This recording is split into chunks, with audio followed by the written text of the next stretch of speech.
All right, everybody, welcome back. We are here for the finale of the masterclass series. I believe we did 4 weeks, 4 different classes on creative finance for realtors. I know there may be a few of you that are not realtors that snuck in, no big deal. But the intent here was to be realtor centric, that to really help our realtors and, basically, get the skill sets, add more tools to your toolbox. Also too, how do you navigate, being a realtor as well as, doing creative deals and such? How do you navigate the waters with all of that? So again, even if you're not a realtor, thank you for being on. But again, our focus is more so for the realtors learning how a hybrid system where you are able to basically, add more tools to the toolbox. And so we will open it up for questions. I'm just going to get right into the content. This is being recorded. We are going to make the recordings available to everybody. Let me just get right into it. So stand by. Can you see my screen, Casey? Thumbs up. Can you see that, the slides? Okay, cool. Love it. Thank you, man. Thanks for being here, by the way. So I'm going to do a review. So creative financing. And what is the red X here? It is the realtor filter. And what is the realtor filter? Let me remind everybody, maybe there's a few of you who have not been on this before. The realtor filter is where we just look at everything like a buyer transaction or a listing transaction.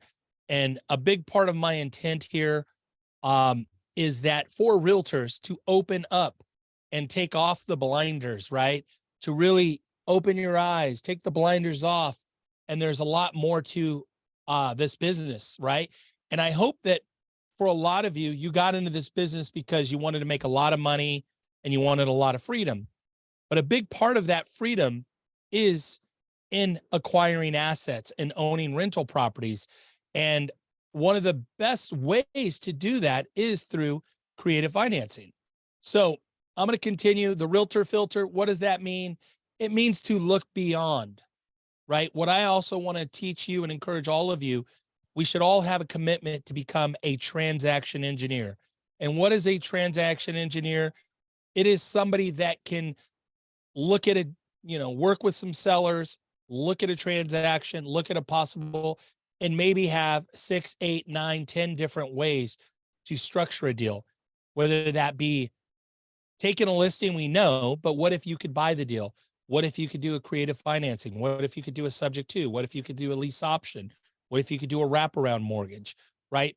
What if you could, potentially buy it, flip it, and then even, or get it under contract, wholesale it to a flipper, and then get the listing back at the end, right? Now you just created 3 transactions, 3 paychecks. So that's something that, I want to highly encourage people to do. I want to highly encourage people that there's a lot of opportunity out there. So let me continue. Today's class is the 4th class. And what we're going to talk about, and really our focus today will be about safeguarding your deals, disclosures, acknowledgments, what could go wrong and what happens if something does go wrong. Also, what I'm doing here is I'm recapping. So I'm going to continue with the recap. Mindset. Mindset is everything here, folks. And when I say mindset, right, we have to have an open mind looking at, okay, a lot of realtors, I have friends, I have investors I know, I'm in a lot of different masterminds, I'm in a lot of different real estate investor communities. One of the biggest things that happens is agents will call on a listing that's been on the market for 100 days, and a realtor will say, oh, you can't do a subject to, that's illegal. Or you can't do a creative deal. No, that won't work. That doesn't work. My seller will never do that. And they've never actually taken the time to see, is it legal? Yes, it is. Is there a way to do the deal? Okay, so mindset is a really, really big piece of this to be successful as a transaction engineer, as a realtor who is going to have creative financing in your toolbox. And one of the things, for you to be able to put deals together, make money. And again, big thing here on mindset, wealth, right? Become your own best client. When you have the opportunity, maybe think about it. If you were able to pick up 2 or 3 or 4 or 5 or 10 or 25 properties over the next 3 to 5 years, what could that do for you and your family? How could that change the trajectory of your wealth, engineering wealth for you and your family? So a big part of the mindset, we need to open up our mindset to create more wealth and more opportunities as realtors. Not enough realtors are really looking at that. So we talked about seller financing. We talked about subject to financing. And then we talked about the hybrid. What is the hybrid, by the way? It's where we're combining both seller financing and subject to, right? So, and again, I want today really to be about questions. So as I'm throwing this all out there, what I'm really hoping I'm doing is I hope that I'm sparking ideas. I hope that I'm sparking curiosity, like, oh yeah, that's right. He did talk about the hybrid. How does that work with the subject to and the seller financing? How do you actually structure that? So that's what I really, today is going to be heavy Q&A and more interaction. So if you have questions, hold your questions to the very end, or I will open it up as we get going. I'm going to continue, and I'm in the recap. Thank you. I know a few of you just jumped on. Good to see you, Yvette. Good to see you, Ali. Love all of you. I got a lot of friends, Josh, Giannis. Love when you guys really appreciate you being here, and I want to add value for you. So now this is a big one. Even if you're not going to do creative financing, even if you're not into subject to transactions or any of that, you know what? Let me just share with you 3 of the best seller lists, 3 of the best opportunities to work with sellers in 2023 right now in this market: pre-foreclosures, absentee owners, and probates. These are typically in 2023. What we're finding is not everybody needs to sell. Not everybody needs to sell. And there are people that want to sell, but I know you guys know about this. We are down transactions. And, the reality is, we're typically at about 6 million transactions nationwide. Now, we're right now, as a nation, the entire country, we're on track for about 4 million transactions. So what does that mean? That means about 1/3 of the market is gone. So what does that mean? For realtors, let's be honest, it's a little bit harder. You're going to, right now in our marketplace, depending on where you're at, 25, 35, sometimes even as much as 40% of the market is not going to be there this year. So we need to be, as agents, as realtors, we need to be more specific in how we market.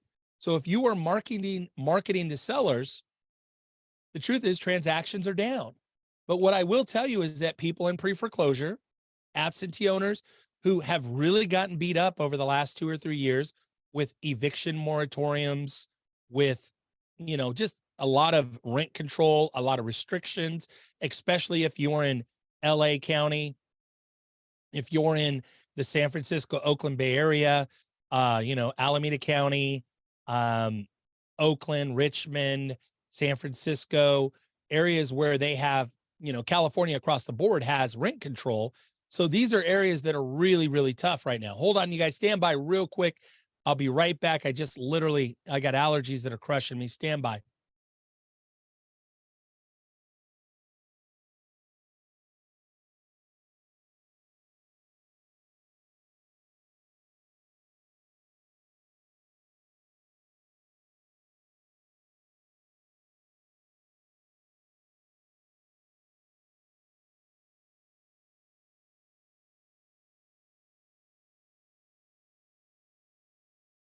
I had to take a TV timeout there. My allergies, I had to blow my nose. Crazy. So, all right, show's back on. Here we go. So, right, we talked about pre-foreclosures, absentee owners, probates. Even if you're not going to do creative financing, if you are out there looking for listings and you're looking to help more sellers, I believe these are the 3 best lists, best marketplaces to work with. Why? because a lot more of these people are not just want to sell, curious about selling, but there are a lot of people in here that are going to need to sell, must sell.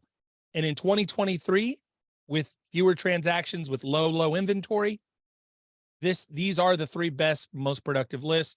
Thank you. You're welcome. My pleasure to help you guys. So let's continue. Creative financing. We talked about in previous videos what to say, how to explain it to a seller, how does it work, what to say and how to say it. We talked about safeguarding your deals today. We'll talk a little bit more about that. Also, structural mechanics, paperwork. We talked about that last call, which was 2 weeks ago. Proper paperwork, proper contracts, disclosures, acknowledgments, power of attorneys. We talked about all of that. That was in week 3, which was 2 weeks ago. The recordings should be ready, I believe, on Monday or Tuesday. So the recordings are getting prepped. We're just trying to figure out where to host them and upload them. So, and again, that's all free. So it's all free. So, and then looking at today, excuse me, this was on Thursday, the 13th, how to say, what to say, how to say it. And then even I'll take a little bit more time on this. We talked about the ones in green, and then we talked about the ones in blue. The ones in green are ideal, subject to, if I'm buying a property, I really want to buy subject to seller finance, hybrid, which combines seller financing and the subject to, but also the ones in green, to me, this is where you retain title, you control title as a buyer. The ones in blue, if you are a buyer, you do not retain title, which means you're at risk. That means that it is going to at some point require the seller's cooperation when you go to resell that property in 2 years, 3 years, 5 years, whatever the case may be. When you go to pay that seller off, the seller still has a lot more control in these blue, whereas in the green, you have the equitable control. You're controlling the title. So I think, again, we talked about subject to, seller financing, hybrid. The wraparound mortgage, that's basically where a seller is going to wrap around. They're going to basically, they have an existing loan.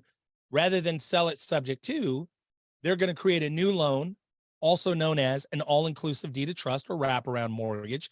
And it's basically where the seller now is in a position as the lender.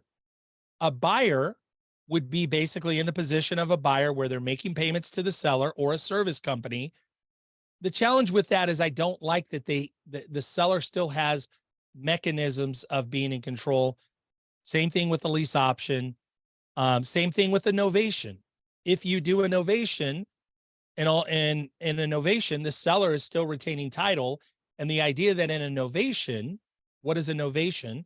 It's where if I'm the buyer, I'm coming in and saying, okay, look, I'll agree to buy the property at, let's just say an arbitrary number, 500,000. I'm going to do repairs to the property. I'm going to fix it up. Maybe I put 100,000 into it, and then I'm turning around and selling it for 750. I'm paying the commissions. I'm paying the closing costs. I'm reimbursing and recapturing all of my improvements.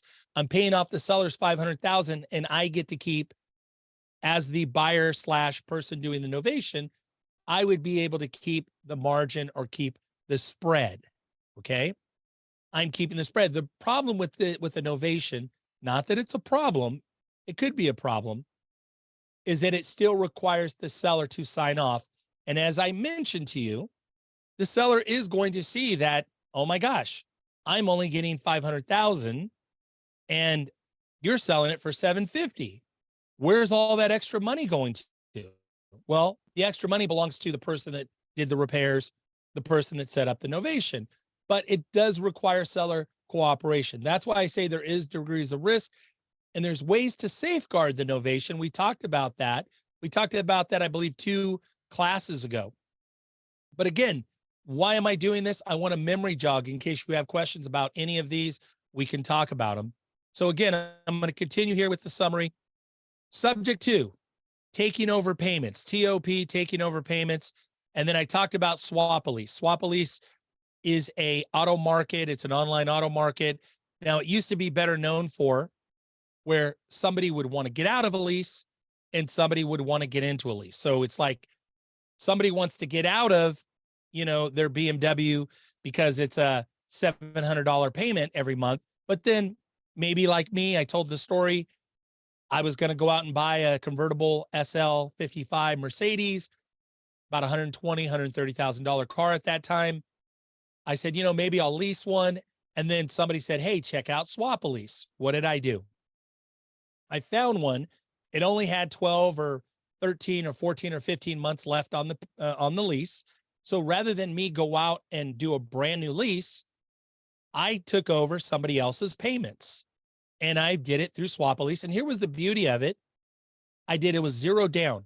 I didn't give the seller or the guy that was getting out of the lease, I didn't give him any money. And then even the beauty of it was too, is that he had custom wheels, he had a custom exhaust, he had the original set of wheels, and it was a beautiful, beautiful car. Black Mercedes, red interior, really, really fun car, like really awesome sports car, really, really fun to drive. And it was nice because I was able to just take over the payments. And that was nice. And then the lease was over. I could have bought it. I could have kept the car. In this case, I chose to just turn it back into Mercedes. And then I went out and got a Escalade or I forget, a 7 Series BMW, something like that. But the idea is that this is very, very normal in the car world, taking over payments, but yet realtors have a hard time when it comes to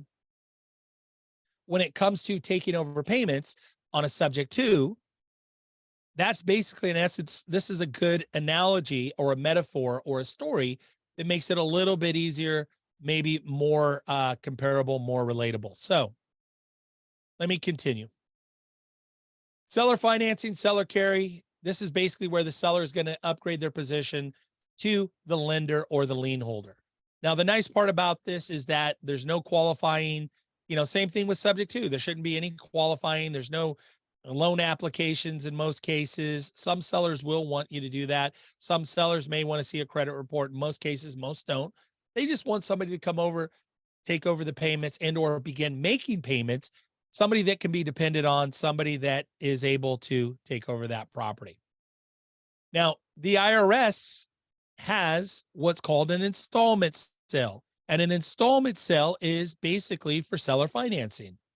In fact, they wrote a whole publication about it, publication 537, which is all about installment sales. And in essence, when a seller is doing seller financing, in essence, the technical term for an accountant is an installment sale. So accountants that actually know what they're doing, who deal with real estate, they understand seller financing. This is very, very common.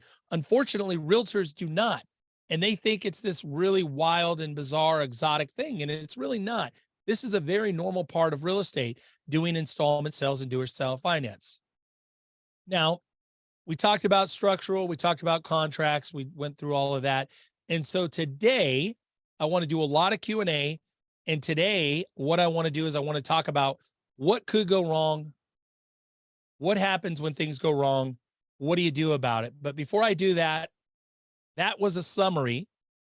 I hope a lot of you were with me on that. That was quite a bit. I literally threw, 9 hours of content to you in about, 18 minutes. So with that said, let me go to the participants.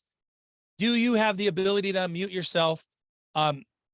What you can do is you can raise your hand. Now, see, all I do is I go to the reactions tab and then I can raise my hand. So let's go to Michelle. If you have questions about anything that we talked about this week, please raise your hand. Michelle, we'll go to you and then we'll go to Roger. Hi, Michelle. Hello. So I think I may have misunderstood if you have any questions, but I do have a question, and it's about seller finance. If you heard of anyone doing a 1031 exchange where they do a seller finance wraparound loan, because the house has a lot of equity, but there's still a loan for about 30% of the value. The buyer comes in with 20% down or somewhere around there. And then that seller uses that to buy the replacement property, but still maintain that wraparound mortgage on the original property. Does that make sense? Yeah. I have heard of it. I've never seen it. I heard of it one time. I heard it can be done, but I don't have a lot of experience on it. The truth is that, so the answer is yes, I have heard of it. I know of someone that did one and that talked about it and broke it down. It's an interesting concept. I don't think it's something that you want to be like, to me, even to the fact, like when I've heard about it once, this is the second time I've heard about it.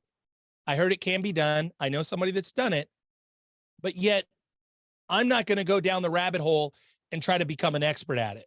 And let me tell you why. Do you have any idea why, Michelle? I'm not going to, and I love Very being an expert at specific, very things. niche. Tell me. Because it's very specific, very niche, unlike. It's probably 1 in 10,000. It's 1 in Right. 10,000. And let me explain to you guys, and this is such a good teaching point. Does it happen? Yes. Does it happen frequently? No, not at all. Not frequently. However, let's say I do get somebody that wants to do that deal like what you just described. They want to do a seller carry that's combined with a 1031 exchange. All I would do is I would say, okay, great. Let's structure our seller financing. We'll give you 20% down. Here's our term, 5-year term, 7-year term. Here's what the payments are. Are we in agreement? Okay, great. Then what I would do is say, let's set up a conference call with a 1031 exchange attorney. And then let's just make sure that we get all the nuance of exactly. And I'm not getting the brand new attorney. I'm getting the attorney with, the guy that's, 30, 40 years law practice, doing real estate, doing 1031 exchanges. And then we get all the contractual language in there. And then not only that, but then we also have a 1031 exchange intermediary, 1031 exchange company that's basically going to host the exchange and make sure that all of our T's are crossed, I's are dotted, and everything is 100% kosher and on point. Does that make sense, Michelle? Yes, it does. Thank you. Got it. Now, one other note about this, and this is probably the bigger thing about why I would not go deep down the rabbit hole, and I'm not going to spend 3 hours. I'm not going to spend 30 minutes on YouTube or trying to figure this out, reading stuff online and researching about how a seller finance and a 1031 exchange go together. Because if I have a willing seller, I'll just, okay, great. Let's write the contract up. You have your, I'll just write it up and then I'll take it like the way I said. But here's the reality. 99.99% of the sellers who do seller financing or do subject to, they are what we call a don't wanter. They don't want the property, they want out. It's not somebody going laterally or exchanging and moving up, because that buyer, in most cases, the 1031 exchange seller is typically very sophisticated, and there's no real benefit to them, I don't think, for them to seller finance and do the 1031 combined with seller finance. There's no real benefit for them. The 1031 exchange seller is going to be much better off to get all their equity out of the property and then take it to a new property, and diversify it, leverage it, or reposition that equity into a, better asset or multiple assets. So when I'm dealing with a seller finance deal with a subject to seller, they want out. They simply want out, and they're looking for no headache, no hassle, least amount of headache, least amount of hassle. They're looking to eliminate and minimize any kind of, they're looking for ease and convenience. And that's why they're going to do subject to or seller financing, because it's just clean. It's like, I don't have to fix it up. I don't have to deal with an exchange company. I'm just literally going to sell it to you. And guess what? Instead of getting rent, or instead of paying a big capital gain, I get my monthly check every month. Does that help, Michelle? Yes, it does. Thank you so much, Ty. I love it. Thank you. And you're welcome to ask more questions as well, but I'm going to keep it moving. By the way, if you're not asking questions, I'm worried about you. Because that's what today really is about. Doesn't mean you raise your hand, because it doesn't mean if you don't have a real question right this minute. But I think everybody, I would say engagement is how you're going to learn. I just literally did several hours of content within 18 minutes. There's got to be some things that you're going, hey, wait a minute, how does that work again? How come we don't do the wraparound? Or what, takeover payments, the paperwork, whatever. There's got to be questions. So Roger, let's go to Roger. What's up, Roger? Hey, what's going on, Ty? How are you? So Yeah. this is a question I think that would be more pertinent to like when we're calling realtors that don't understand, like myself, but you build credibility, I think, with two things that I picked up is when you could tell an agent that doesn't know, say, hey, look, if we could put this deal together, like you said, on car forms, that's going to lower a little bit of the guard, showing them that IRS installment sale. So if I could say to you, Ty, when were these common? So if we were talking, let's just say I'm pitching you on the phone and you're a newer agent, and I could say, Ty, these were really common in the office, in your business 15, 20 years ago. When would an agent who was in the business know about installment sales? So if I was to bridge that gap with the person I'm pitching to, if they're a newer agent, maybe 10 years in, say, hey, is there somebody in your office that was doing this 20, 30 years ago? When were they really common? So they could get credibility from that person, the agent that I would be pitching this to, I guess is what I'm trying to ask. It probably was most common about 30 years ago, was probably the last Okay. wave. So if the you look early at, 90s. Got it. yeah. So like I started in 93, I got licensed in 94, but then even for me as a kid, I remember my folks buying a deal subject to in like 83. Cause I was pretty, I was very interested, even as a kid, I was like, hey, how does all this work? And all of that. So creative finance, just to be really clear about this, it was all really invented in the US, popularized in the 70s and 80s. And in fact, the best books that are written on it, and there's not, like, I don't have my bookcase here, but one of my all-time heroes is a guy, Robert Allen, and he wrote a book, Nothing Down. He wrote a book called Nothing Down. Then he wrote a follow-up book called Nothing Down for the 90s. And he was a guy, so it's like Robert Allen, Carlton Sheets. Carlton Sheets was on TV. So anybody who's maybe, I'm 51, but anyway, if you're late 40s, back in the 80s, there were infomercials, 30-minute little TV shows, but they just ran all the time. And they were talking about creative real estate. There was another guy, Dave Delgado. There was a guy named Tommy Vu. Tommy Vu was a Vietnamese dude. They were selling courses, and these guys were on TV, and so it really became popular back in the late 70s, early 80s, and it was necessary because interest rates were 14%, 18%, 12%. So it was out of necessity that seller financing was invented. And so I would say that if you're pitching, you're talking to an agent, and they're like, I don't understand. Da, da, da. Well, a couple of things you could do is you could say, well, hey, are there any agents or brokers in your, in your office that are, late 50s, early 60s, 70 years old? Is there anybody there? Hey, let's get them on a three-way call. They probably know about this, that if they were in the business. So, and also too, this is beautiful too, by the way. When you talk to a seller, for most of you, if you're a realtor and you've been around, you talk to sellers directly. When I'm talking to landlords, when I'm talking to people that have owned properties for 20 and 25 years, Roger, how old do you think they are? Most of my clients. Like 55 and up for sure. 60 and up. The average people that I deal with, and this was even when I was 25 years old, I was always dealing with people that are 50 to 75, 80 years old. It's like this and why? It's because they've owned properties for a long time. They're just, absentee owners, or I would just look for people that have owned for a long time.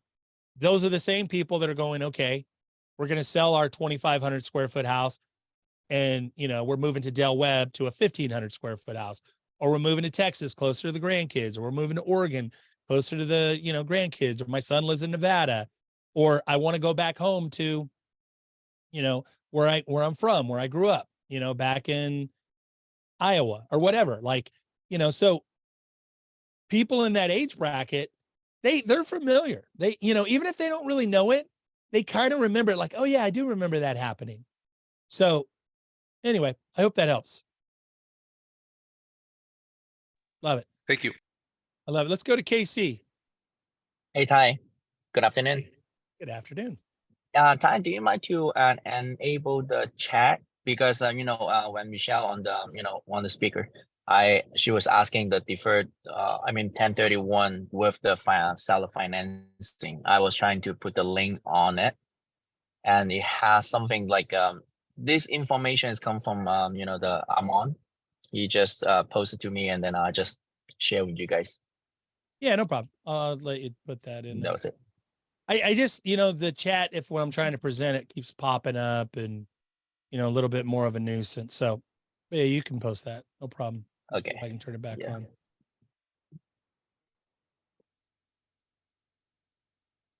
There we go. Oh, there you go. Cool. Love it. All right. Let's go. Let's go to Northwest Moms Invest. Hi, Ty. Hello. How are you? Good. I missed 2 of your session because I've been busy with work.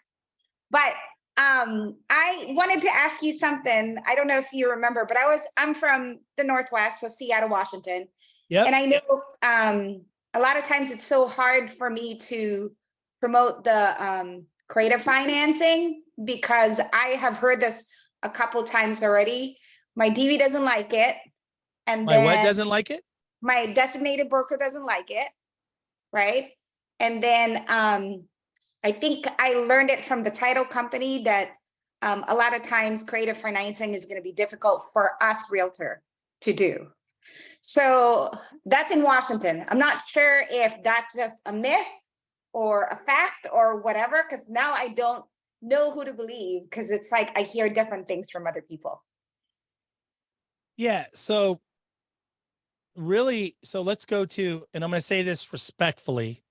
So let's talk about the first one. My designated broker doesn't like it. Yeah. Okay.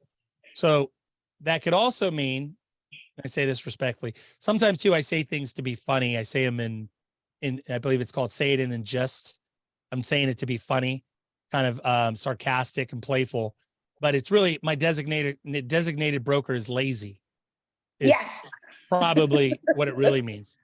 It's that the or truthfully too, and I say this respectfully also, and I say this a little bit being jovial, but the reality is a lot of broker of records, people that are managers of real estate offices, and there are exceptions to everything, but most of them are not managers and designated brokers because they were so successful at making deals and doing transactions and being a top producer.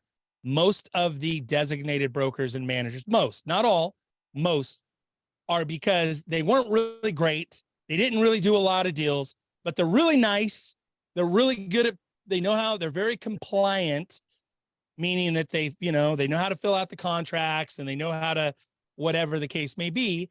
And it's not because of productivity or because of education or experience. It's usually because of they were able to stick around.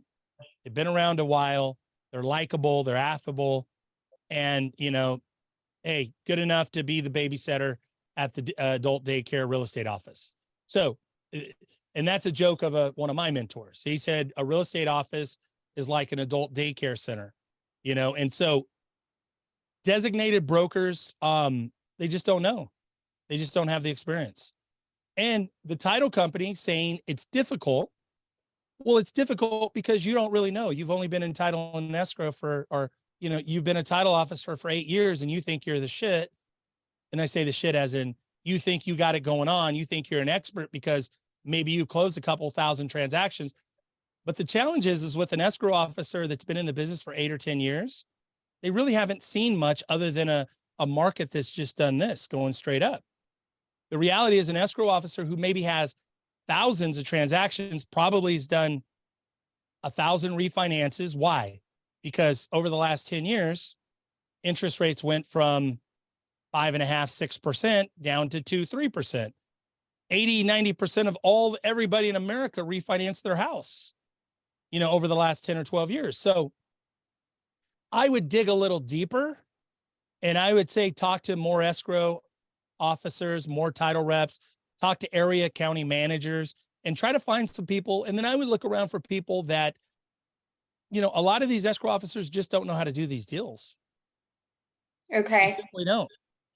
So do you have recommendation in Washington? Because that's the area that I've been wanting to understand creatively for myself as well. Because I don't know if you know that my background, I already own rentals, and I want to continue to buy more rentals because I see that that's where I can create generational wealth.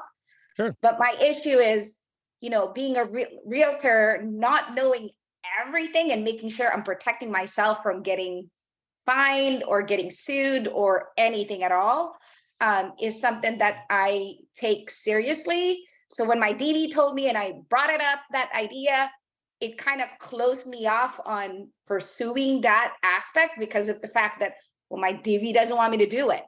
Now what? Sure. Should I change broker and figure out who would allow it? But is it legal in Washington to do it? I mean, that kind of stuff. So. Got it. Well, remember, we spent a lot of time. The whole first call was all about mindset. Yeah. And so at some point, even if you're confused right now, that's okay. But that just means other people are doing creative deals in Washington. So if you choose to say, well, I don't know if this is for me, that's okay. But I'm just saying these deals are legal in all 50 states. Okay. I don't know if they're legal in Puerto Rico, but they're legal in all 50 states. I don't know how they do business in Puerto Rico, but the point being is that these transactions are very uniform and they're happening everywhere. So, I mean, if you want to email me, you can email me here. Okay. ty@tylg.com. And I don't do business in Seattle, but I can find an escrow title company that does creative. So I will definitely do that. Thank you, Ty. thank you. Now, one thing too that I want to just challenge too, and for everybody here listening, 100%, you just witnessed the mindset.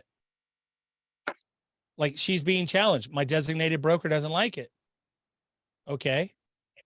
Well, and I'm not saying go switch, but I'm saying go and actually find the truth. And probably the quickest way to truth, if you're in the market like that and you're like, if you're having that same kind of mental, like, I'm not sure now, my designated broker created doubt. And then I talked to my escrow officer and they created doubt. I would say, go find the truth. Go talk to some escrow officers and title people and find out, who's doing them. So let's continue. Hillary. Hello, Hillary. How are you? Can you hear me? I can now. Hi, Ty. How are you? Good. And yourself? I'm good. Good to be back. Good to see you back. Yeah, thank you. I hope that last post was from a nice vacation destination. Yeah, it was nice. It was nice to get away for sure. Good. Yeah. Good. So my question feels like a good one to follow up on just the last conversation, because I'm curious, when you go and market, when you talk to potential seller, are you leading with your agent, or if you have paper, whatever marketing that would list your license, or do you lead as an investor? What do you do? What do you recommend? We do both. So I have marketing channels that are led by me and that are, my name, broker, DRE. I proudly say, 30 plus, 3 decades of experience. And then also talking about, we buy houses as is, no realtor commission, no fees. So I have that marketing, and it's proudly saying, hey, I'm licensed, which really makes me, in my eyes, and I think in the seller's eyes, it's like, I'm not the fly by night. I'm not the brand new wholesaler that just started, that just went to a workshop and just started, 18 months ago. Right. I mean, I'm licensed. I've been licensed since 94. I've been buying since 93. I mean, I've dedicated my whole adult life to this. So it's like, there's marketing that goes out that's very much proud of that. But then there's other marketing channels we have that are non-licensed, that are, that I would say I'm affiliated with, that are partners of mine, that they're not licensed, but they do their own marketing, and they're generic, a little bit more generic, just kind of, we buy houses as is, no commission, no fees, and they're not licensed. Therefore, they don't have an obligation to, that they have no license to disclose. And so that's kind of the between the two. So, and also the minute I get involved, so if I have partners and they do their own marketing, they do their own deals, but of course they bring a lot of stuff to me. The minute I get involved, from literally the first conversation, I'm disclosing, saying, hey, just so you know, I'm a licensed broker, been doing this a long time. I give them and I tell them, and I make sure the minute I'm involved, it's fully disclosed that I'm licensed, and I brag about it, and the benefit is all the paperwork is going to be clean. It's going to be exact. It's going to be compliant.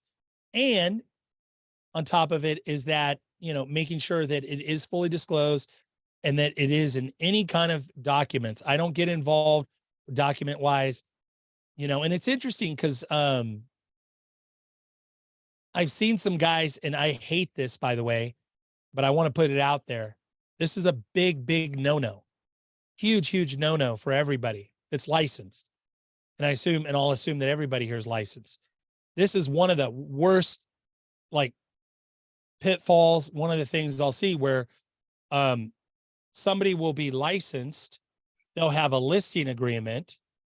They'll have a buddy come in, buy the listing, and that buddy's an investor, but then the licensee is actually getting an additional fee. So, like, let's just say, okay, not me, I wouldn't do this. Let's just say Bob, there's nobody here named Bob. Bob gets a listing. He's got his buddy that comes in to buy it. Bob double ends the deal, makes a 5 or 6% commission. His buddy that's buying the deal, Bob is actually also getting an additional $10,000 finder's fee or a wholesale fee, or he's getting some other additional compensation in addition to the commission. That's a big no-no. Now, he could disclose and say, hey, in writing, I'm receiving additional commission or compensation from the buyer. Also, let's just take another scenario. Bob has a listing. He's double ending it. His buddy's buying it. He's making the 5% commission, but then he's getting the commission. He's getting the listing back. I see no problem with that. That's pretty common. That's common practice, that maybe you're getting the commission, the listing back. But to me, that's two different transactions. But even then you could disclose, hey, whoever the home buyer, XYZ Home Buyers LLC is a past client, has bought multiple properties from us, and that I will be receiving additional compensation, from when they fix the house up and all of that. So one thing is to explain it to a seller. I would say it would be better to even put it in writing. I don't know if that's required or not, and it depends on your state, depends on your broker of record, but I would recommend putting it in writing.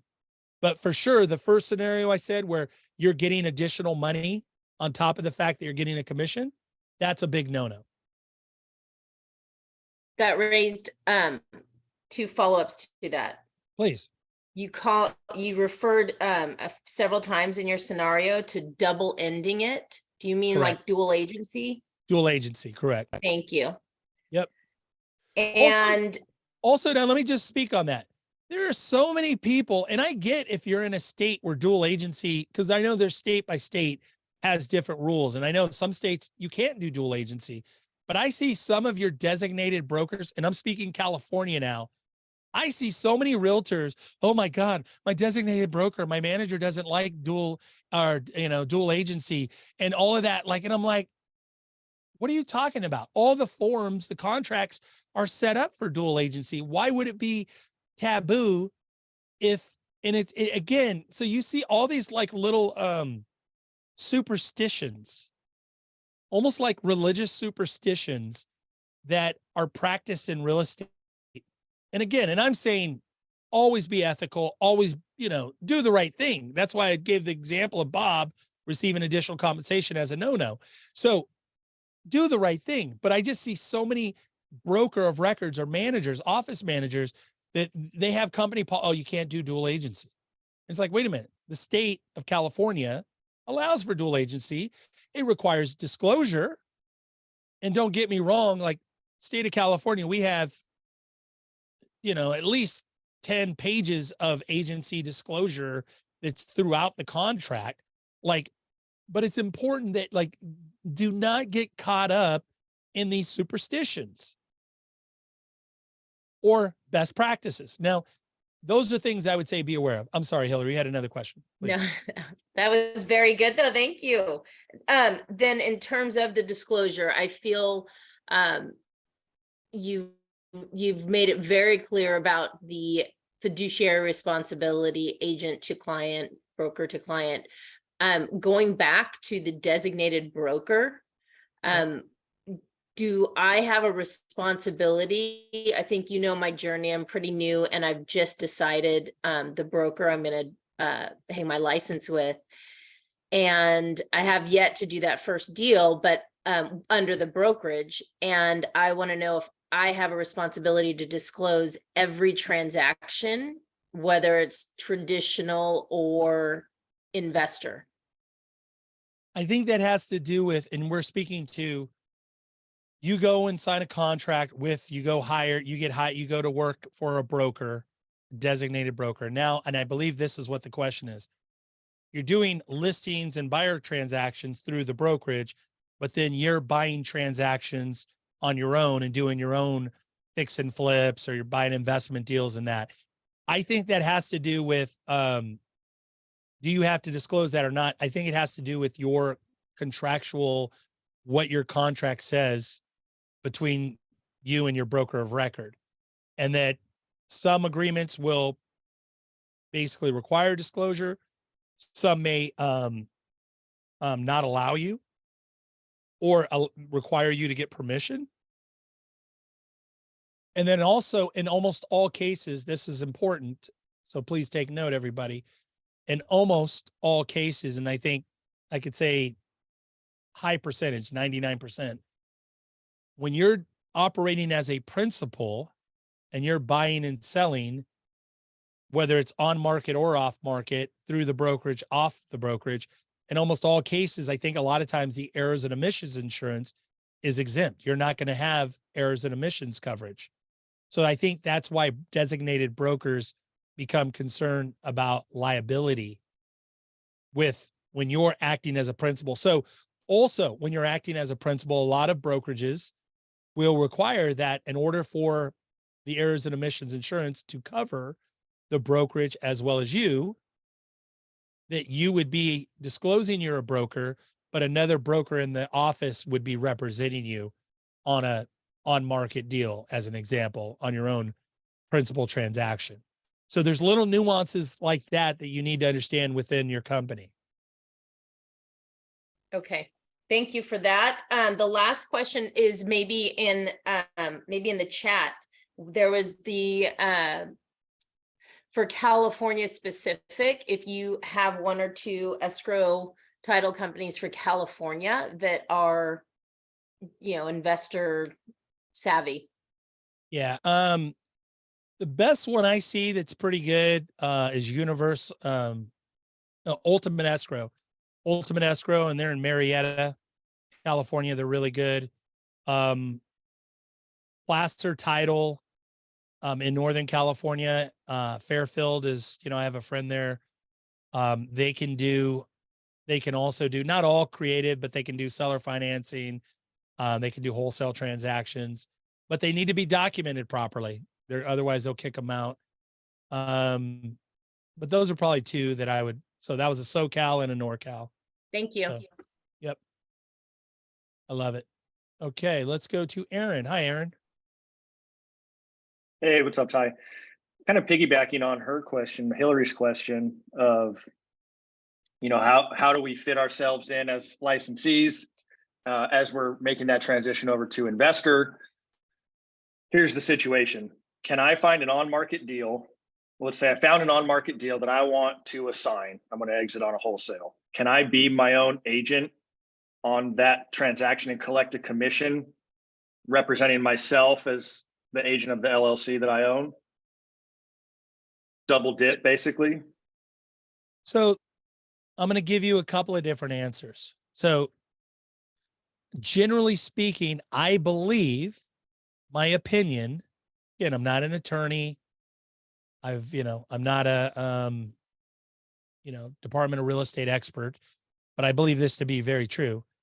The answer is, my opinion, I believe, yes, you can buy on market, represent yourself as a buyer's broker, and make a fee. However, it needs to be fully disclosed. Your name, Aaron Mitchell is a licensee representing himself, is a managing member of Aaron Mitchell LLC, purchasing this property for an investment for resale, assignment and or nomination to make additional fees. You need to have it fully disclosed in there. We talked about contracts last week. You'll have that, but you need to have very specific language in there and deep, detailed language. Everything you're doing should be explained in a way that a 8th grade student could understand it, meaning plain English. It needs to be explained. Hey, you're buying it. You're a broker or an agent. You're representing yourself. Here's your license number that you will be receiving a commission as the buyer's broker and making additional compensation, potentially, having additional compensation as the, through the investment arm of the LLC through nomination and or assignment. Because DRE if there was a complaint and someone didn't have that, this situation right here is what they call secret profits, right? And they would probably call that a secret profit. I would think so. Yeah. So the idea is to disclose, and that's kind of like, remember, that was the theme of today. What could go wrong, right? One of the things, even like I'm in this horrific transaction where, it has almost nothing to do with me. It has a lot to do with the people that put the guy that put the deal together. Nice guy, well-meaning, but it was the wrong seller. These sellers were so out of control and so chaotic, and now they just want more money. And so one of the things that the saving grace, in my opinion, everything that happened in the transaction was described in deep detail on every addendum, every part of the contract, every single step of the way. Everything was disclosed, over disclosed. Everything that happened in that transaction was in writing, and everybody signed to it and agreed to it. So yes, that is the answer. Now, your broker may not like that. I don't really know. Your designated broker, your DB, that, they may not like that. So that's a big deal. Does that help, Aaron? Did I freeze? It felt like at some point I saw everybody moving in slow motion. Thank you for that. Okay, cool, man. All right, let's go to Ali. What's up, Ali? What's up, Ty? Good info. Always good to continue to hear this stuff. Obviously, being an agent, we're continuing to add tools to the tool belt. So what I'm coming across a lot, I know a lot of the stuff to seller finance surface level. As I'm finding myself prospecting and providing different options, whether it's retail, wholesaling it, or doing a creative deal, I'm not area specific all the time. And when I am prospecting and providing some of these options, and what I've found myself, especially the last few weeks, finding more seller finance creative deals, is I'm not very familiar with the areas. So I'll find myself going down a rabbit hole of finding out what rents are, finding out, average rents, etc. Would you advise to stay area specific with creative deals? Or would it be okay to maybe go outside and quote unquote your buy box? That's a great question. I am of the personal belief too, a couple of things. I think that for creative deals, so let's talk about, let me go a little wider here for a minute. When we're prospecting, and Ali, Roger, there was someone else. I don't see. Okay. Ali and Roger work pretty closely with me. And, Ali's definitely one of my best, people that I've worked with in terms of really being able to absorb this stuff, doing a lot of wholesale deals, learning creative, very productive. How many deals have you closed so far this year, Ali?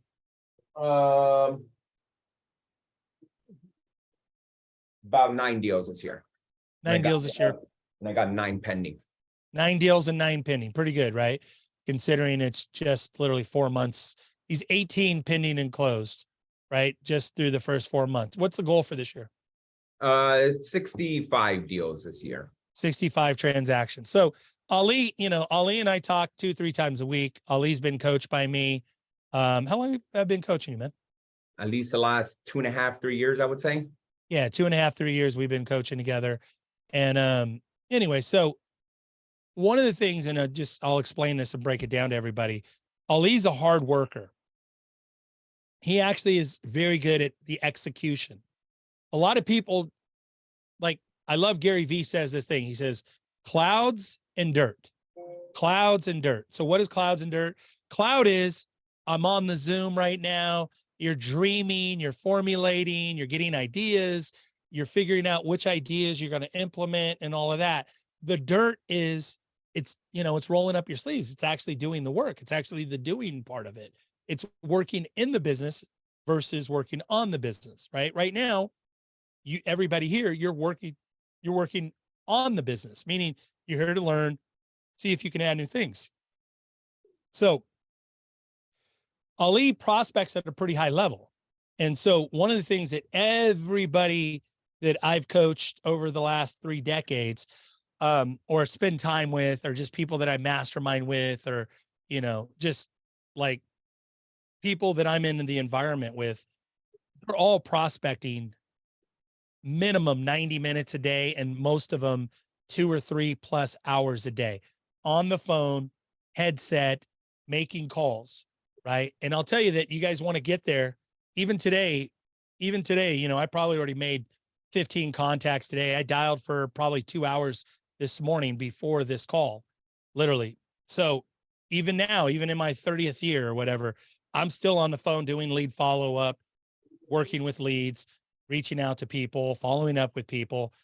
And that's what Ali's talking about. So typically we cast a much wider net. Meaning cast a net, meaning we're calling areas like, as an example, you might call 2 or 3 counties. I'm calling Contra Costa County. I'm calling Alameda County. I'm calling Solano County. I'm calling some, not a lot, some parts of Napa County, American Canyon. And then I'm calling like even Sacramento, San Joaquin, Stockton, the Central Valley. Okay. So I'm calling like 5 or 6 counties, right? So that's casting a much wider net. Now, who am I calling? Who am I calling, Ali? Especially based on the slide, everybody should know this. Who am I calling? I gave you guys the secret. Well, who am I calling? Probates, absentees, and foreclosures. Yeah, exactly. I'm calling those. Because why? Because those are the people that probably need help, people that I can support and work with. So I'm casting wide, but truthfully, on a creative deal, I really only want to do creative deals. I'm very selective. Stockton, California, I would, but other parts of San Joaquin County, I would not. Certain parts of Sacramento, I would, but I'm not really focused there. And where I really love, for me, is Solano County, specifically Vallejo, Fairfield, Sassoon, Vacaville. Why? Because that's where I grew up. I've always been in business there. And you could almost give me a street and I can kind of visualize the house just because I know the areas that well. I could almost guess the rents without even looking them up, right? I could almost guess the type of construction in in Solano County. Why? Because I've been there my whole life. That's where I lived as a kid as well. Contra Costa County, because that's where I live, right? So there's parts of Contra Costa there. I don't know. I have to research more. San Joaquin County, I have to research more. Stockton, or Sacramento, I have to research more. But I'm open to that. But when somebody calls me and says, hey, I got a creative deal in, I had somebody hit me up. They said they had a creative deal in outside of Bakersfield.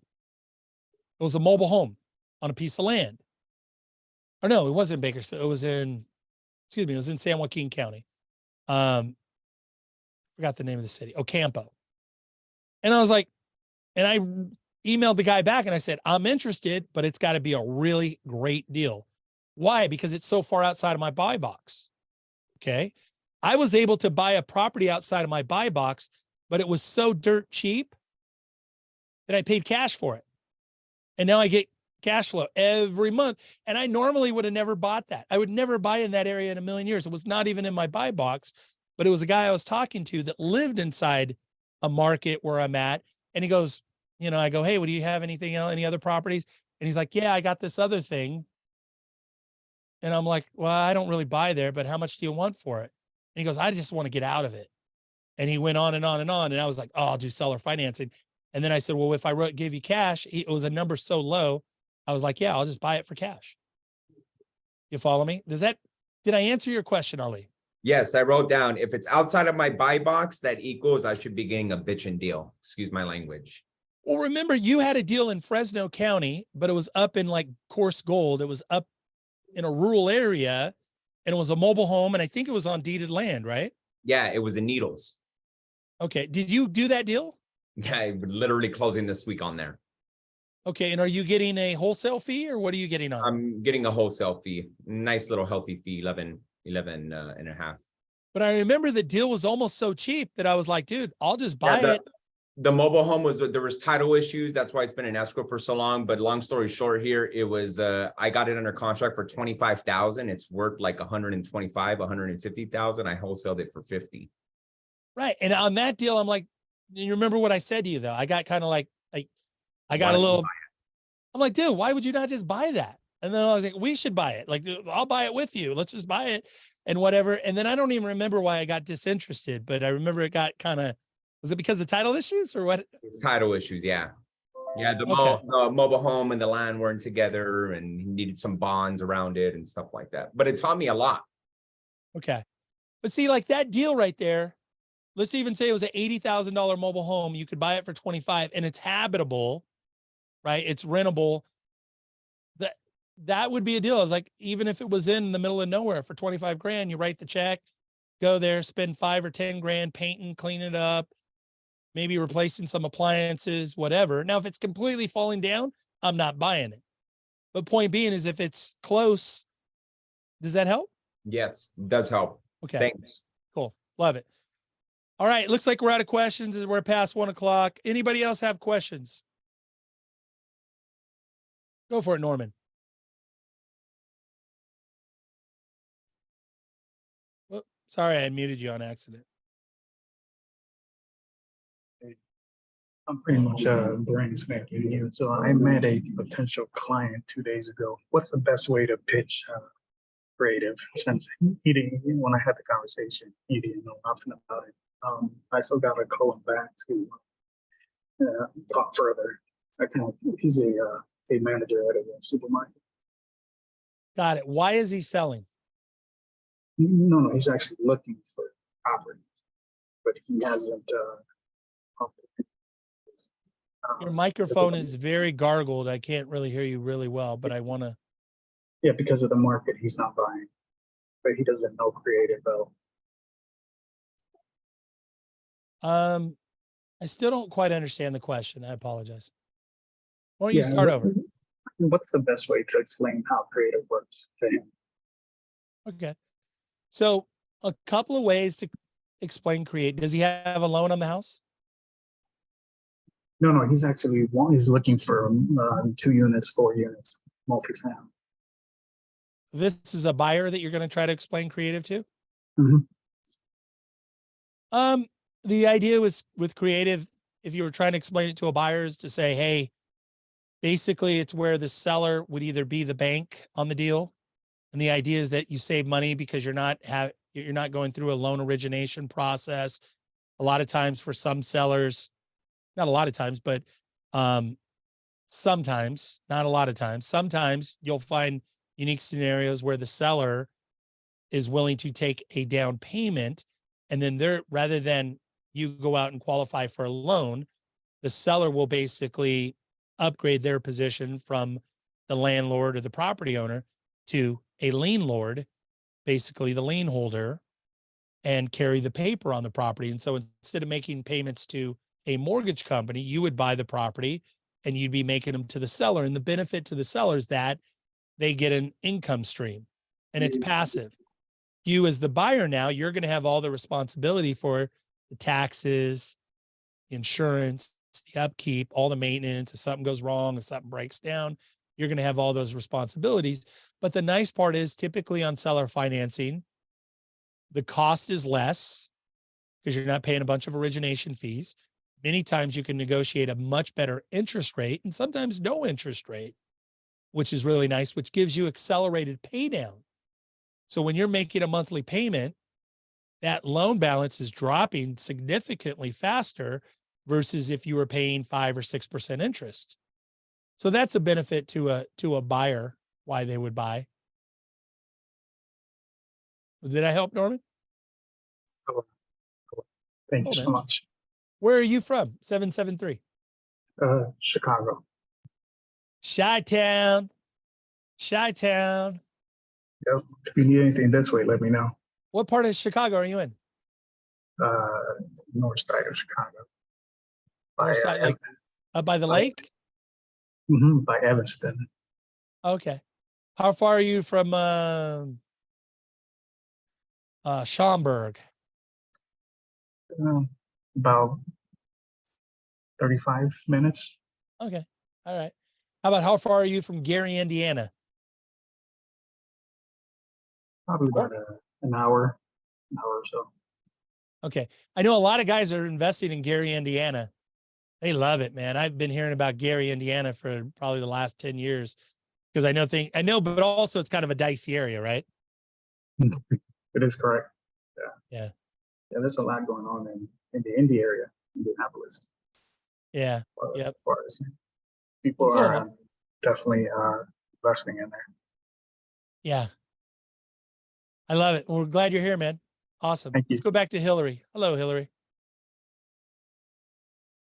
Thanks, Ty. Well, all these good questions generated another question following up on that, because I am hoping to position myself to be a buyer on using seller financing. And I am trying to explain it to my husband. And the way you just described it, I am not describing it that way. I thought that I would not be giving the seller the payment, but that my payment would go directly to the bank and that they don't really care who the payment comes from. Like they become the lien holder in that sense, but that I would never write them a check because I have no guarantee that that then is paying down the mortgage. Got it. So let's talk about that. Let's break that down.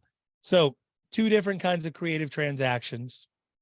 One would be subject to, and subject to, you definitely want to be making that mortgage payment directly to the mortgage company to make sure it gets there, not to the seller. And then the second kind of a creative transaction is a seller financing, AKA installment sale. And the installment sale is where the seller is basically in a position like the bank, they're collecting the payments. And you'll like this, Hillary, because you know you're in Napa, so like Green Valley Airfield, right? So just over the hill from you, right? That's pretty much I'd say the last 20 years is kind of where I've lived the most. But there behind Costco, I bought a house there, tile roof, stucco, a little tattered, need a little TLC. It smelled like pets and stuff like that, but it was like, those are nice houses. Yeah. Well-built houses.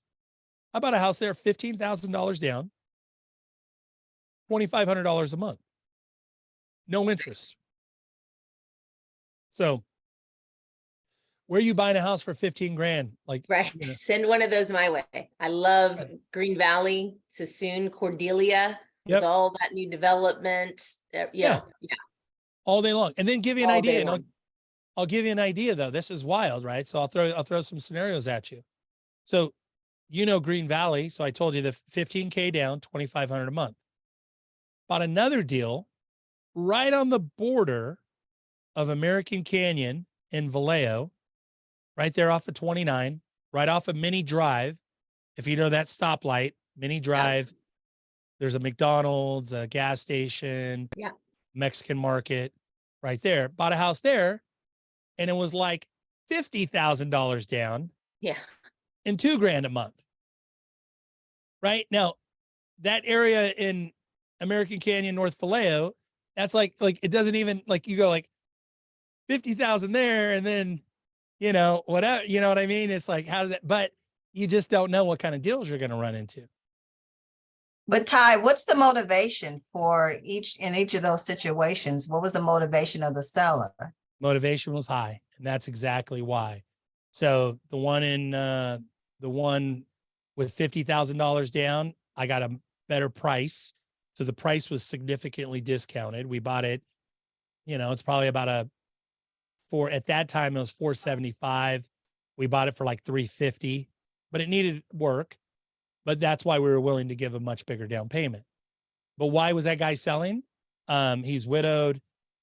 He is in a assisted living type situation.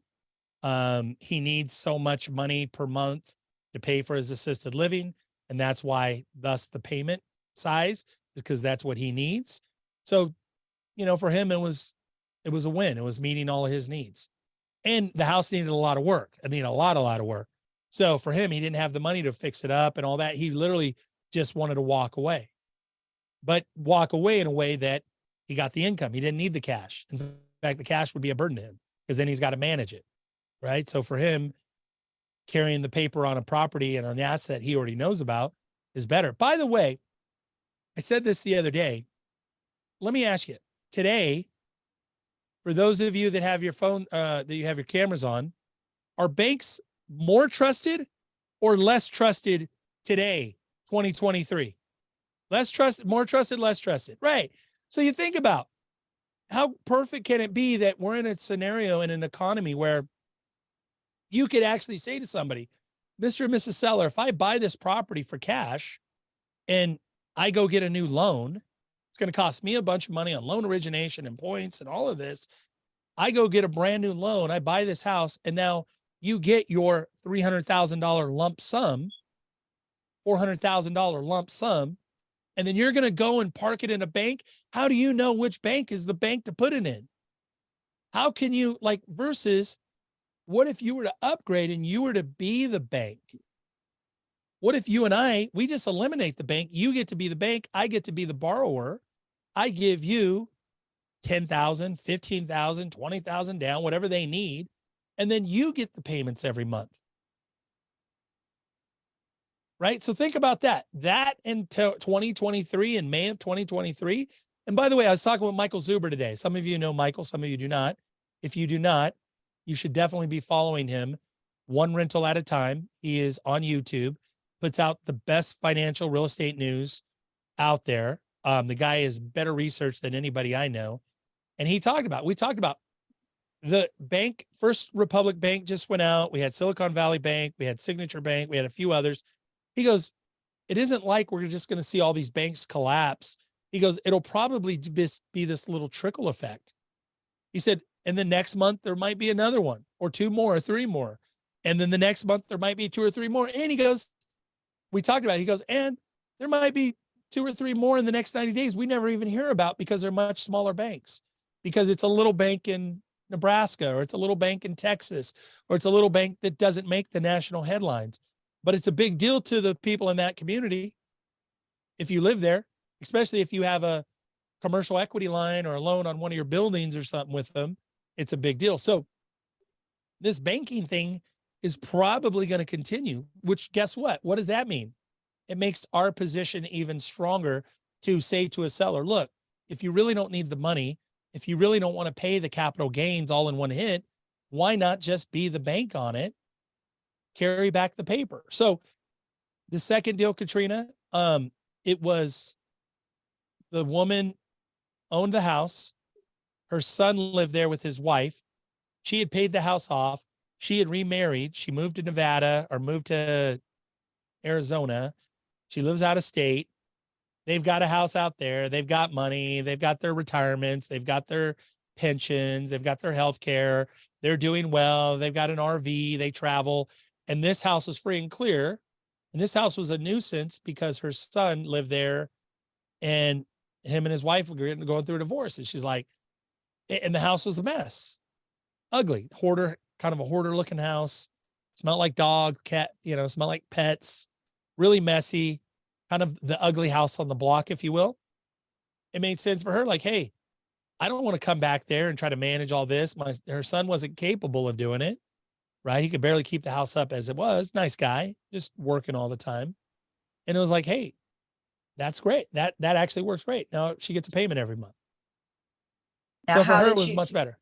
How did you find those properties?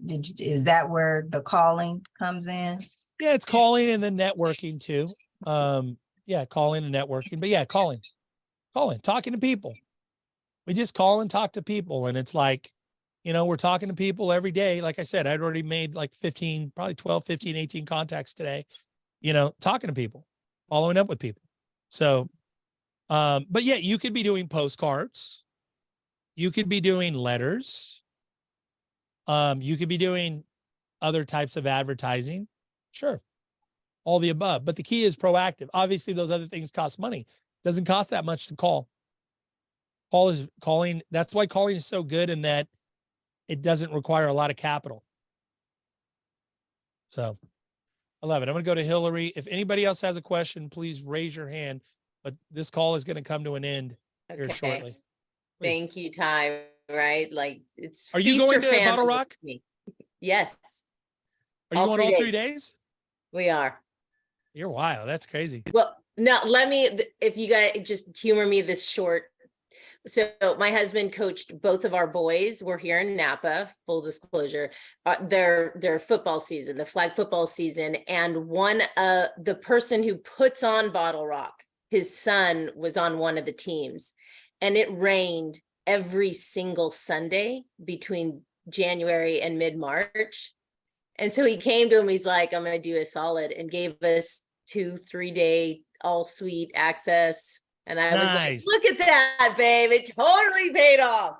That's awesome. Yeah. So let's qualify. Yes. The rock star status that we're going to feel. That's awesome. Good for you guys. Well deserved. Well deserved. Yeah. I love it. But I'll keep you in because I know you're interested in either. I may go on Saturday or Sunday. I'll message you and let you guys know. We'll meet up. So yeah. Fun lineup. So thank you for humoring me. Another question that was triggered from that. The seller financing, because the sub 2, or no, specific to the seller financing that you just described with the Green Valley and the American Canyon, can you at some point pull equity 2-5 years later, or do you? Okay. 6 months of seasoning. 6 months of seasoning typically is what banks want to see. Okay. After 6 months, after you've owned that property for 6 months, most banks, whether it's a DSCR loan or an equity line or whatever, they will want to see 6 months of ownership and seasoning. And then after that, you can refinance it, or you can, get an equity line or whatever the case may be. Yeah. But typically 6 months. Okay. Thank you. Yeah, absolutely. Appreciate it. Love it. Let's go to Alex. Hey, Ty. Hello. So I deal with a lot of probate. Unfortunately, I tried this probate lead provider, wasn't the greatest. What probate was it? Lead provider? He's an attorney out in Cerritos, over here in Southern California. I don't know if I'm allowed to say his name or not. But... No, that's all right. We don't have to. I think I know it is. I know that guy. Yeah. The leads are not, the data's not good? No, a lot of wrong numbers. And I thought maybe since you deal with probate, what company do you feel comfortable working with? For California. probate data is actually really good that, you know, but we don't get phone numbers from probate data. We do. So let me preface that. When you pull a probate list, whether it's from the guy in Cerritos or probate data, or doesn't matter, we get the data. And then what will happen is it'll have basic information. The name of the petitioner. The petitioner is what we call the PR, personal representative. That's usually the decision maker. That's the son, the daughter, the brother, the sister, the family member who's managing the estate, the probate. But that's the petitioner. Then usually there'll be a phone number. There might be an email, a mailing address, things of that nature. The challenge is that a lot of these companies are not the companies, a lot of the attorneys, when they're filing the petition, they're purposely putting the law firm's phone number in instead of the petitioner. The reason why is to protect the petitioner, so the petitioner is not getting a bunch of phone calls. But what we do, anytime we pull a list, doesn't matter from who or where, we also skip trace it. So we run it through like batch leads or data skip, or doesn't matter. We skip trace it to get additional phone numbers. So as an example, the petition itself might have one phone number. We'll skip trace it and we might get 2 or 3 additional phone numbers. And what happens with those 2 or 3 additional phone numbers? It might be the wife's cell phone. It might be the husband's cell phone. It might be one of the kids' cell phones. It also may be the landline, stuff like that. So we may get 3, 4, 5 phone numbers for any one record. And even if we call and it's, oh, hey, no, that's my dad. My dad's number is, so if I'm talking to the kid, or that's my mom and dad. I live in New York. I'm in college or whatever. Yeah, that's my, that's my mom. Call my mom, or whatever. So that's what we do. We skip trace to get additional phone numbers. When you talk about skip tracing, and I'm sorry to interrupt you, Sure. You mentioned batch leads, and there was another company that you use for skip tracing. I don't actually use that other company. I just mentioned it. I don't even know the name of it. Okay. I have a batch friend. leads- He's got an affiliate thing and whatever. I don't know if I heard the data is good, but who knows? Batch leads has good data. Okay. Because sometimes what I do is when I come across a probate, it'll be like a reverse mortgage. Can we do a subject to on a reverse mortgage? No, right? Right. Reverse right. mortgage, you cannot do a subject to, but Right. a regular mortgage you could, even if somebody's deceased. Talk about interesting is that, and I have not done this yet, but somebody passes, they have a regular mortgage on the property. I said this I feel like I said this last couple weeks ago, but somebody passes that if it's not a reverse mortgage, the minute they pass, it basically becomes due and payable. And so a regular mortgage, it could potentially, you could take it over subject to, and you talk about with the family, like, hey, there's no credit. Like, who cares about the credit, right? Like, it doesn't matter. Like, you guys are going to be relieved of any responsibility.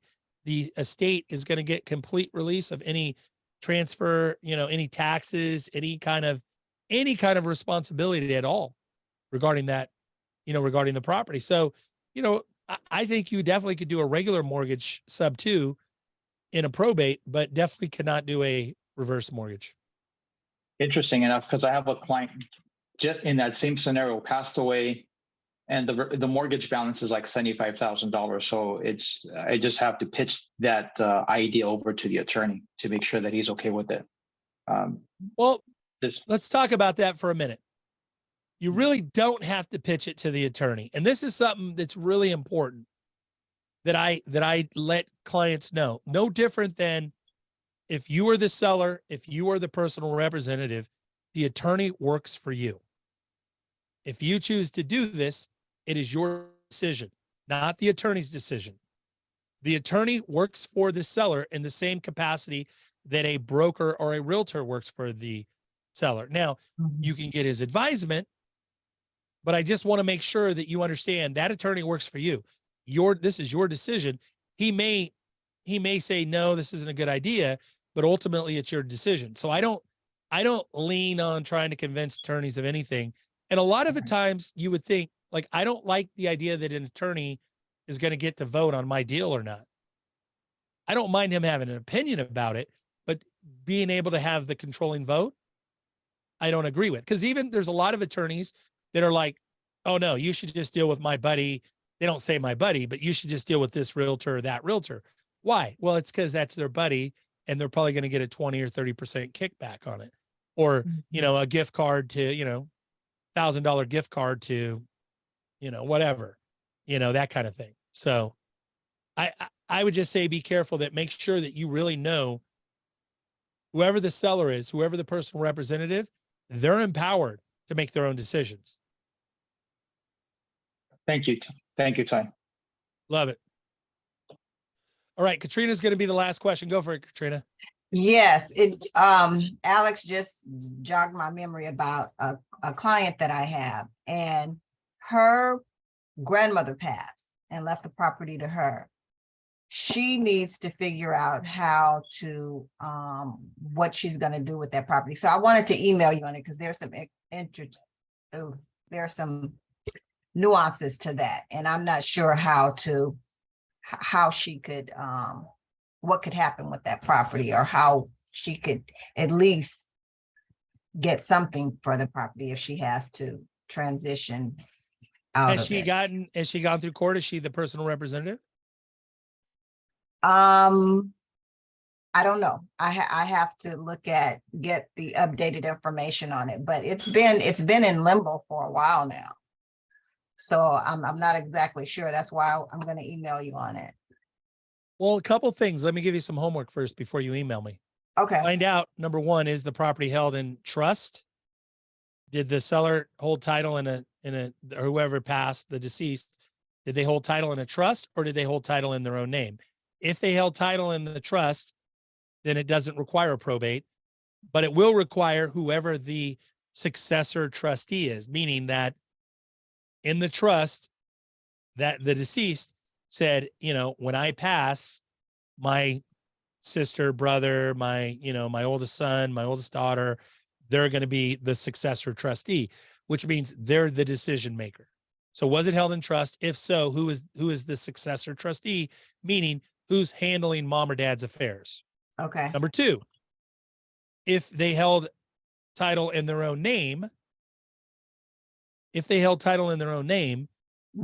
okay, then it will require a probate.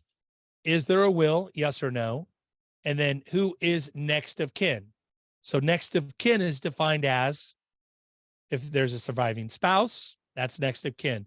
If there is an adult son or daughter, doesn't have to be the oldest, just has to be the one that's got their stuff together, who's wants to step up. That's going to be next of kin. It with no will. You just go to probate. Whoever it is, the next of kin is going to be the petitioner. Now, let's just say there's no kids, there's no surviving spouse. Okay, so who's next of kin? It's going to be a brother, like a sibling, the brother of the deceased, a sister of the deceased. That would be next of kin. Okay, there's no brother or sister. Okay, is there a surviving parent of the deceased? That would be next of kin. No, okay. Then who's next of kin now? Well, then next of kin would be maybe a niece or a nephew. So you've kind of got to go through the family tree to figure out who's most likely to be next of kin.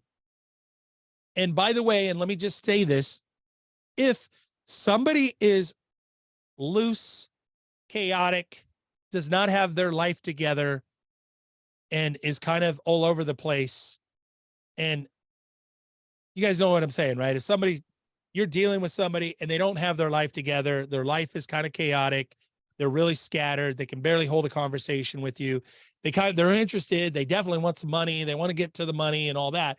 But if their life is chaotic and not put together and functional, meaning functional, the opposite, dysfunctional, if they're in chaos and dysfunction, then the court's not going to assign them as the petitioner, and they're not going to be in control of this estate. So that's a really big deal. And by the way, let me just say for the record, if you're dealing with people and their life is chaotic and dysfunctional, that's a part of this deal that I've been dealing with. It's been a problem. I mentioned earlier, the people were completely dysfunctional, completely chaotic. I never really got that until I got too deep in the transaction that I was already involved. But they were so chaotic and dysfunctional that it's just turned into a big legal mess. And it's been just a thorn in my side. And it was because I was dealing with someone I like, someone who's I think a reasonably, somebody who like wholesales and does deals and all of that. But they just picked the wrong deal. They just got us into a bad deal. They just couldn't see these people's lives are dysfunctional and chaotic. It will really drag you down. It'll really drag you down. And chances are you'll spin your wheels. You may get it to the finish line. You most likely will not. Meaning getting the outcome, getting the deal done, all of that. So I would say be very, very careful about, and especially on a creative deal, you're going to just open up a whole ball of work, a whole ball of wax of problems and legal issues. And especially because they'll do the deal and then later they'll go, wait a minute, I didn't understand. I have friends like that are popping up now. They're going, dude, what do I do now? The people said they didn't understand. And I'm like, well, describe the people. And I've never talked to the people. They start describing the people. And I'm like, completely dysfunctional, completely like just chaotic. And you jumped in to save them because the house was in foreclosure and you thought it was a good deal. You took it subject to, and now they're coming back acting like they didn't understand, or maybe they didn't understand. And now they're threatening to sue you. So remember, that was going to be the theme of today, how to stay out of trouble. Stay away from dysfunctional, chaotic people. There are other adjectives to describe that. I think that was a very polite way of me describing it, but stay away from dysfunctional, chaotic people. So Katrina, you had one more question, it looked like. No, I think I think I have enough where I can figure it out and then okay. Do the homework and then email me. Yeah. Do the homework and then email me. Make sure if you guys email me with anything, like be specific on your question. Number one, if it's a deal or even if you're working on it, trust me, I'm not going to steal your deal. I'm not going to I have no time. I have no time to steal my own deals, meaning I have enough people to call and follow up and chase. I'm not going to start chasing your deal. So believe me, you email me the full address, email me as much detail, but make it in bullet point. I do not like paragraphs. I like short, concise. Seller guy lost their job. Seller 6 months behind. House is in probate. The brother, this is living there. They don't have money for an eviction. Here's the full address. They want $100,000. There's a $100,000 loan on it. I think it's worth $400,000. The probate attorney said they can't do this or that. Like, be very concise, precision, and not because it's about me. I'm trying to teach you guys how to think and how to this is the way you get these deals. If you spend so much time in vague generalities, you'll never make any money doing this. You've got to be able to drill down and ask very specific questions and get deep in the details in order to figure out the roadmap. So you guys have been great. I hope this is a blessing to you. By the way, if you have not, hold on, let me go there really one more time, really quick. I think 99% of you have this, but if you do not, I put it in the chat. Text the word Realtor. Text the word Realtor to 949-401-7598. It's in the chat. Telephone number 949-401-7598. Text the word Realtor, because that's how I will send out the link for the replays for the 4 weeks, the 4-part masterclass. That's how I will send it. Also, if you are a realtor in Fresno, California, in the greater Fresno area, and you have an interest and would like to learn more about working with me and Michael Zuber and the Hub. The Hub is an office, free office space, free mentorship with Michael and I.